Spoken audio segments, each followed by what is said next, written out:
Pessoal, eu estou fazendo essa live. Sim, uma live. Live raiz. No carro. O Stone Garu vai colocar no canal dele. Mas eu quero dizer antes de mais nada, por que disso? Primeiro, eu quero que vocês me ajudem a ganhar dinheiro com as lives. Eu parei de fazer porque eu não estava tendo retorno financeiro, apesar de ter muitos prejuízos. Mas eu estou fazendo essa live porque a primeira conferência narcocapitalista, ocorrida em São Paulo no último fim de semana, promovida pelo Hugo Vilhena e por outras pessoas que tanto colaboraram, Camila Vargas, Paula Misa, o Arthur, me encheu esperanças quanto ao libertarianismo, quanto ao movimento anarcocapitalista, principalmente no Brasil, talvez justamente porque nós tenhamos um Estado hiperinflado, herança da mentalidade contratualista ibérica, que aqui nós enxergamos mais facilmente do que em outros lugares a importância de se abolir o Estado, a importância do anarcocapitalismo. Nós não podemos baixar a guarda e deixar com que haja uma captura gramsciana do movimento. Afinal, o marxismo cultural, se é que dá para falar nesses termos, né? Aliás, tem um artigo do Gary North interessante dizendo que não existe marxismo cultural, já que o marxismo não incorpora a cultura na sua dialética. Mas isso é outro assunto, isso para uma outra live. Bom, o fato é que os gramscianos, a escola de Frankfurt, tentam capturar todos os movimentos políticos para si, alimentando o Estado. É claro que todas as ideologias alimentam o Estado, mas o anarcocapitalismo é mais importante do que isso. O anarcocapitalismo, ele simplesmente nos coloca de volta nos eixos ontológicos, e eu vou explicar por que nessa live. Mas antes eu quero cantar uma musiquinha para poder ser uma live raiz realmente, né? Oh, crow the snow that swept Glencoe and covered the grave of Donald, and crow the foe that raped Glencoe and slaughtered the house of MacDonald. Pois é, conferência narcocapitalista, houve palestras maravilhosas, e numa das palestras do Cristiano Quioca foi dito o seguinte: perguntaram a Chesterton: o que você mudaria no mundo? E Chesterton respondeu: eu. É a única coisa que precisa ser mudada. E o anarcocapitalismo, longe de ser uma ideologia, ele trata exatamente disso, porque todas as outras ideologias vão procurar mudar o mundo. Como nós podemos mudar a sociedade? Engenharia social pura. Todos os estatistas defendem a mesma coisa, por mais que eles se digam conservadores. Afinal, ao defender um Estado, eles defendem um modelo estamental totalmente desconectado das circunstâncias particulares de cada mônada ontológica que participa dessa sociedade. Tô dando certo é pra quê? Animal! E assim por diante. A única coisa que nós temos que mudar é nós mesmos. O anarcocapitalismo diz o seguinte: não tente mudar a sociedade. Limpe esta tábula onde você colocou seus projetos políticos, jogue tudo no lixo. E a única coisa que você precisa mudar é você mesmo. Como consequência de uma mudança de si próprio, de um autoaperfeiçoamento, nós podemos derivar concepções em política e economia. Então nós vamos dizer aos nossos irmãos o porquê que o Estado não presta, porquê que a interferência do governo é um lixo, porquê que a engenharia social é uma merda. E afinal é justamente por isso que nós estamos fazendo lives, e é justamente por isso que aconteceu a conferência narcocapitalista. Ninguém, absolutamente ninguém, chegou na conferência narcocapitalista e falou: olha, a sociedade devia ter tais plataformas políticas, deveríamos ter um Estado que faça tal coisa. Não. Todas as palestras, até as menos brutalistas, foram pautadas por uma aferição objetiva da realidade e por uma necessidade normativa de adaptar o indivíduo à moral absoluta. Isso eu achei maravilhoso, isso resgatou a minha esperança que eu havia perdido no movimento libertário. Tem muita gente ruim, tem um monte de gramsciano, tem um monte de gradualista, tem um monte de gente roxinha e laranjinha por aí, que admira aquele babaca lá da Riachuelo, o novo político de estimação, nem vou falar o nome desse psicopata aí. Depois fazer uma live detonando ele. Mas, como o próprio Chesterton dizia, todos os tempos são salvos por um punhado de homens que se recusa a se deixar levar pelas falácias do seu próprio tempo, que luta contra o seu próprio tempo. Os gramscianos podem até tentar capturar o movimento libertário, mas ele será salvo por esse punhado de gladiadores que estavam ali. E todos nós cometemos erro. Ali nós vimos humoristas muito bons como Michael Custer, rappers como Slammer OG. Eu tava escutando os rap dele aqui, maravilhoso. Foda-se o Estado e o crime institucionalizado. Bom, rap você deixa com ele, né? Existem os intelectuais do movimento, existe o pessoal que entende de Bitcoin, existe os nerds lá que faz todo aquele paranauê técnico, que coloca os laptops junto com os projetores, aquelas coisas de engenheiro da NASA ali. Engenheiro da NASA não, engenheiro das empresas corretas, que a NASA na verdade é só uma fachada pra enganar o povão e pegar dinheiro, né? Enfim, todos colaborando com os seus talentos, com as suas habilidades, e no final nenhum presta, nem eu. Aliás, eu sou um dos que menos presta. Vou explicar o que eu quero dizer com isso. O que eu quero dizer com isso é que nós temos talento, nós temos vontade de cooperar, mas no fundo nós somos todos um bando de viciados, de defeituosos. E eu devo ser o pior. Eu devo ser o pior de todos. Porque, apesar de algumas habilidades que eu tenho como oratória, eu acabei xingando um monte de gente dentro do movimento, briguei com um monte de gente, me indispus, ofendi pessoas, magoei pessoas que eu não devia ter magoado. E Deus continua me mostrando o caminho. Deus não está desistindo de mim. É impressionante a providência divina. Exemplo. Briguei muito feio na internet com a Maria Eduarda Chu. Ofendi de uma maneira totalmente anticristã. E aí eu encontrei com ela pessoalmente lá na conferência e ficamos muito amigos. É claro, a internet possibilita a briga porque não tem a empatia do contato pessoal. Com o contato pessoal você ganha empatia. Mas o fato é que naquele mesmo dia da conferência anarcocapitalista, eu fui me confessar com o Padre Michelino. Padre Michelino, se você vir esse vídeo, eu agradeço profundamente a bronca que você me deu no confessionário. Ele disse: você nos seus vídeos defende a Igreja Católica, se diz cristão, mas você não age de maneira cristã, você xinga, você maltrata os outros. E aí eu percebi que o Padre Michelino tem razão. O Padre Michelino nunca falou para eu deixar de ser anarcocapitalista. Ele falou: faça os seus vídeos, xinga o Estado, incentiva a sonegar. O problema é esse. O problema é a maneira como você faz isso. Você faz isso de uma forma cristã. E eu percebi que eu não estava fazendo. Quantas atitudes anticristãs eu tomei aqui. Então eu peço perdão a todos pelo escândalo que eu devo ter causado.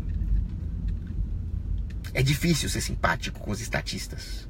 O Cantwell falou sobre isso, eu falei sobre isso lá na conferência, citando Cantwell. Mas não é porque é difícil que nós não temos que tentar fazer isso.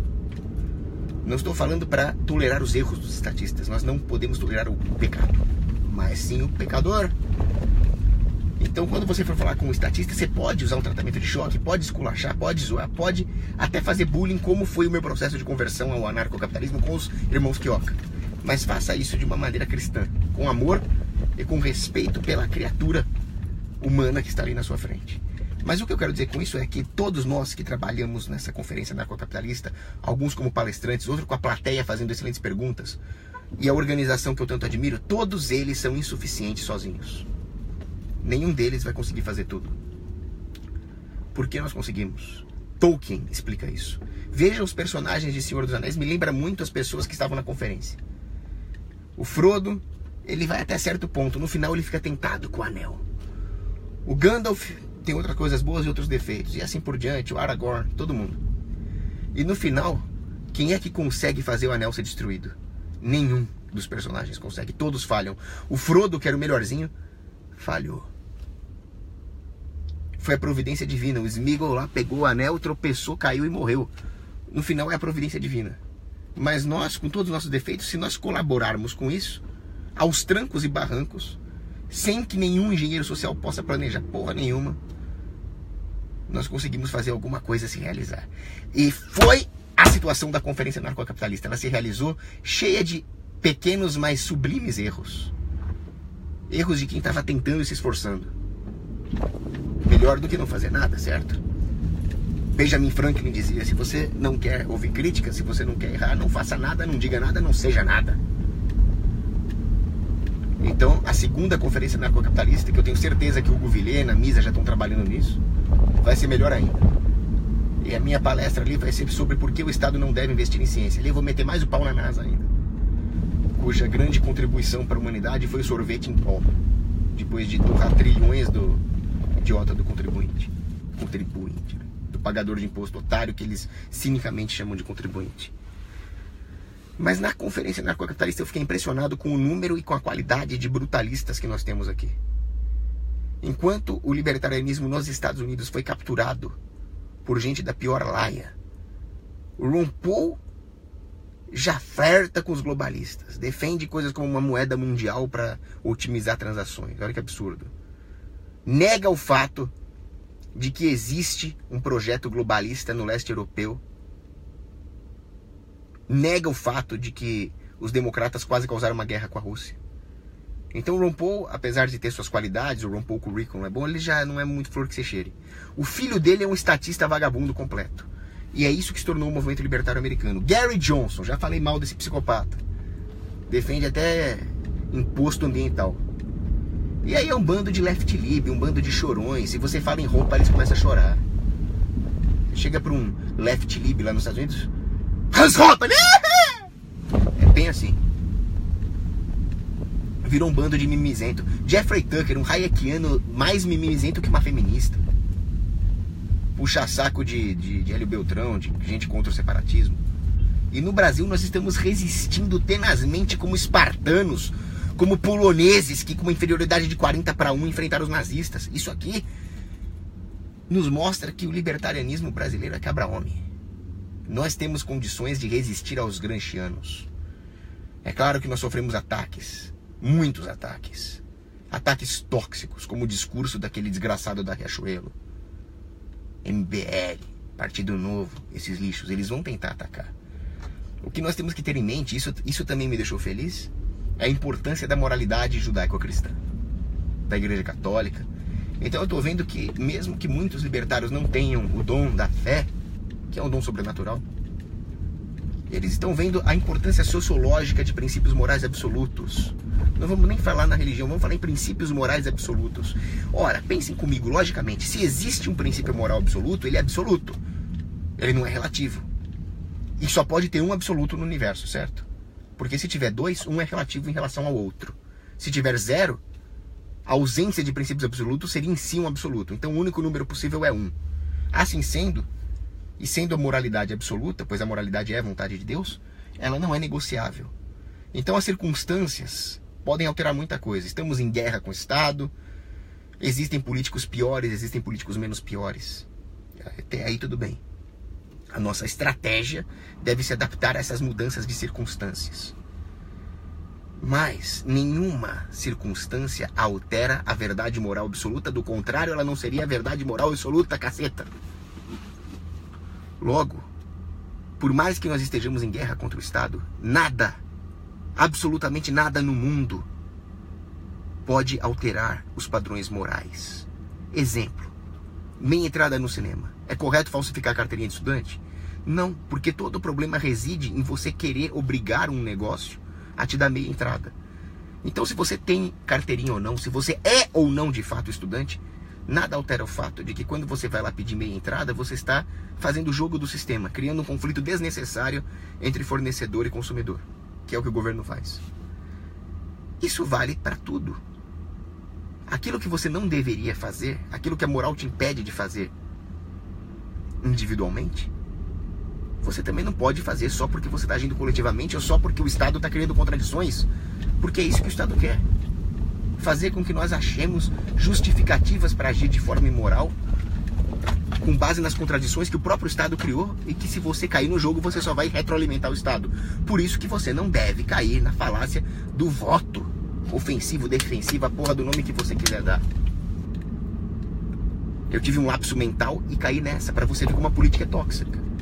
Começo de 2016 eu saí falando, não, menos pior é o Bolsonaro, o bolsomito, caralho. Foda-se o Bolsonaro, outro lixo humano. Você vai brigar com seus parentes, com seus amigos, com a sua namorada por causa de um lixo, de um parasita. Quem me acordou a tempo foi a Jordânia. E ela falou, estou te acordando com as ferramentas que você me ensinou. Agradeço profundamente. É assim que o cristianismo funciona. É assim que o Tolkien funcionou. Um cai, o outro levanta, o que levantou também vai cair, você levanta ele e assim por diante. Aí eu tive aquele debate com o Lacombe, onde eu fui fazendo o papel de advogado do diabo, e o Lacombe brilhantemente demonstrou ali alguns pontos, e no final nós chegamos a uma conclusão.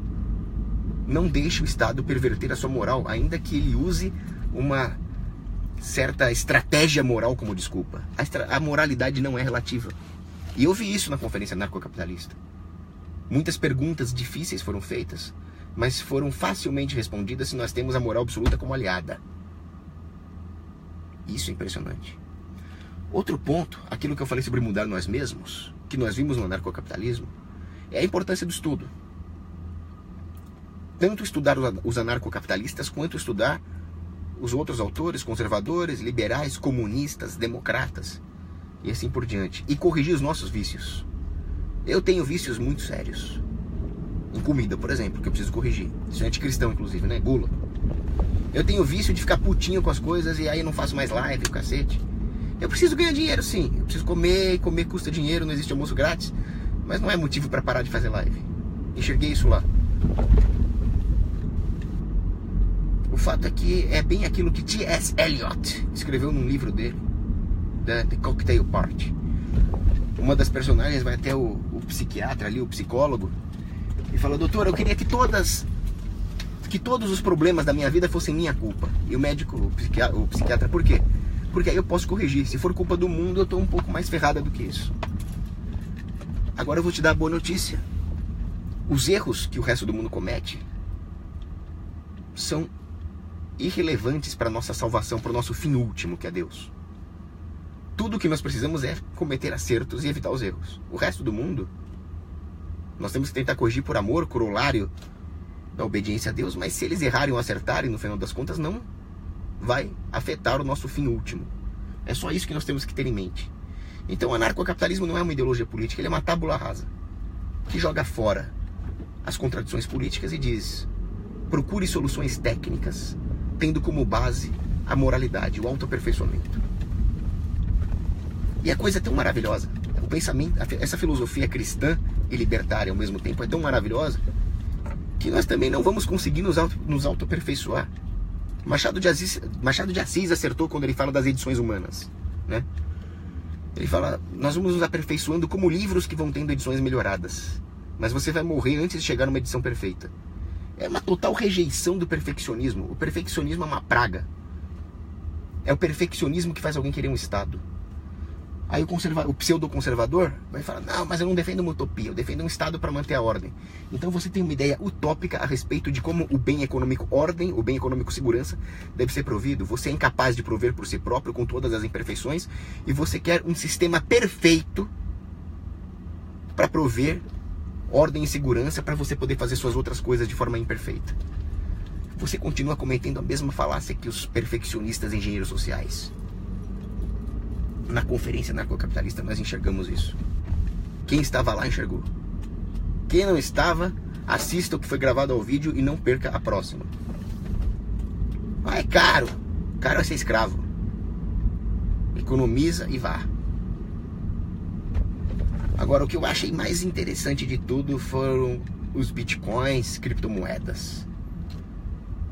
Eu sempre entendi a importância de ter uma coisa como uma moeda que você possa esconder do governo, transacionar a baixo custo de transação. Mas antes da conferência anarcocapitalista, eu não tinha compreendido o alcance dos blockchain e o que isso pode permitir fazer com a economia. Aí, tendo essa visão, com palestras excelentes, uma mesa redonda excelente sobre o assunto, eu usei a minha capacidade de ter insights econômicos para derivar a importância fundamental das criptomoedas na libertação humana. Não estou dizendo que é suficiente. Não adianta você ter criptomoeda e não ter fuzil. Nós temos que ter meios de explodir a cabeça dos estatistas, sim. Porque as coisas vão se dar no mundo físico. No mundo físico, o Estado tem armas, como disse o Kioka. Nós temos que ter arma, revidar. Live sem tiroteio também não é raiz, né? Enfim, mas vejam as criptomoedas. Os baixos custos de transação que elas representam. A capacidade de fugir do Estado. Farão com que toda a economia se rearranje. Isso é forte. Vejam o quanto de capacidade produtiva da sociedade é sugada em trabalhos que seriam improdutivos num livre mercado, mas que se tornam produtivos porque nós temos que driblar o governo. Então, um setor financeiro e bancário hipertrofiado, uma economia real cada vez mais vulnerável a choques especulativos. A própria especulação, que no livre mercado é uma coisa maravilhosa, é simplesmente corrigir preços para que sobrem mais produtos numa escassez. E para que durante os tempos de vacas gordas, nós podemos acumular recursos informacionais para sobreviver à escassez. Isso é especulação. Mas as interferências do governo na economia subvertem até a especulação. Porque a especulação passa a especular sobre informações erradas no sistema de preços, transmitidas erradas por causa de uma expansão de crédito sem lastro e poupança. Isso é inflação, isso é moeda estatal. A moeda é chave. Agora, com o Bitcoin, com as criptomoedas em geral, você foge dessa porra aí. Isso fará com que toda a economia se rearranje. Quanta profissão improdutiva que tem um bando de gente, advogado tributarista, um monte de coisas chatas. Eu estava conversando hoje com um cara muito bom, que entende muito de finanças, e ele disse que quando você vai abrir uma conta, 180 páginas de relatórios são emitidas, analisadas por advogados. Imagina esses caras todos recalchutando pneu. Imagina esses caras todos apertando parafuso. A produtividade econômica é disparar. E o Bitcoin permite isso. Sonegar imposto. Quanto de encheção de saco, quanto que um pequeno empresário que devia estar concentrando as suas energias. Ô, tô dando seta pra tua mãe, por acaso? As energias produtivas desse cara deviam estar focadas na atividade fim da empresa, estão focadas em ver como é que vai fazer para escapar do governo, cacete. O Bitcoin vai reconcentrar, vai refocar todas essas energias produtivas na economia mesmo. Isso é bom pro pobre. Então, realmente, a conferência anarcocapitalista me deu esses insights, outros insights. Agora, nós temos que tomar cuidado para não nos deixar levar pelos gradualistas. Os gradualistas vão contra-atacar. Tivemos um êxito, o inimigo vai tentar aproveitar o êxito. E o que o inimigo vai fazer? Ele vai tentar aparar as farpas morais do Estado. Não reparem que eu estou com a garganta péssima. Nunca vi um verão tão frio em São Paulo. Aquecimento global, minha bola esquerda. Bem que eu queria que tivesse aquecimento global. Não, sério, o aquecimento global seria maravilhoso. Imagina se no inverno ir pra praia, tá as menininhas lá de biquíni no inverno. Quem é que é contra o aquecimento global? Uma pena que é mentira. Eu sabia que era bom demais pra ser verdade. Se fosse verdade, era o caso de deixar o motor ligado aqui, né? Se não fosse gastar gasolina. Onde é que eu tava mesmo? Assim, claro. Eles tentarão aparar as farpas morais do Estado. O Estado sempre vai se expandir. Isso é um axioma. No que ele se expande, algumas partes do sistema vão sair ao controle, alguns burocratas vão querer ganhar mais que outros, a ponto disso bater na lei natural. E as pessoas começaram a questionar o Estado. Daí o crescimento exponencial do libertarianismo com a eleição da Dilma, por exemplo. O que um libertário vai fazer? Um libertário vai torcer para a repressão estatal diminuir. Então é mentira que o anarcocapitalista acha que quanto pior, melhor. Mas ele vai saber que isso são flutuações, são erros do inimigo que devem ser aproveitados. O que o liberaloide político vai fazer? Ele vai canalizar os esforços das pessoas não para reaver o absolutismo moral, mas para dizer que o Estado não é tão ruim assim, que a agressão do Estado é correta, desde que nós saibamos manipulá-la para reduzir o próprio Estado. Quer dizer, no fundo ele é um hegeliano de merda. E aí o que ele vai fazer? Ele vai realmente conseguir que o Estado eficientize algumas coisas no seu projeto político no curto prazo. Por exemplo, o tripé macroeconômico. O tripé macroeconômico, como bem lembrou o Quioca, é uma tentativa do Estado de sustentar a própria expansão psicossocialmente. Porque a hiperinflação expõe toda a contradição que é o Estado numa economia. Coisas como meta de inflação é o Estado afirmar: não, eu vou te fraudar, eu vou falsificar tua moeda em tantos por cento. E aí o liberaleco aplaude. O liberaleco então tira essas farpinhas morais que estavam incomodando a lei natural e que seriam nossa única arma. De forma que o Estado possa assentar-se psicossocialmente e então partir para uma expansão inaudita. Sun Tzu dizia isso, né? Recue um passo para poder avançar dois. O que o liberaleco faz é permitir que o Estado aproveite esse recuo a seu favor Quando tudo que o anarcocapitalista quer é que nós continuemos lutando. Se o Estado recuou, vamos fazer o recuar mais. Porque ele é imoral. Porque a sua própria existência é imoral. E este conceito moral é a única arma na luta. E é a arma que os gradualistas querem jogar no lixo. Eles são colaboracionistas do Estado. Então, esquece eventozinho liberaleco, liberticon, liberdade e democracia, o cacete, Instituto Hélio Beltrão. Vamos pra conferência anarcocapitalista, caceta. É isso. Grande abraço. Não vou ter pergunta porque agora eu vou pro Krav Maga. Comecei esse mês pra poder meter porrada em estatista. Abraço.